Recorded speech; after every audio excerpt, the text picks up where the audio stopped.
about 9 minutes. Need to go around a little bit, but pretty much in there.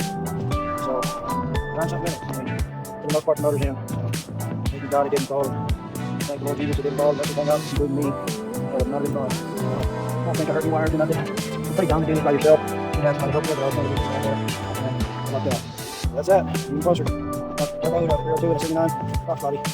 Keep the board there to keep the sun from baking everything to pieces. Over here in Texas, the sun destroys anything and everything.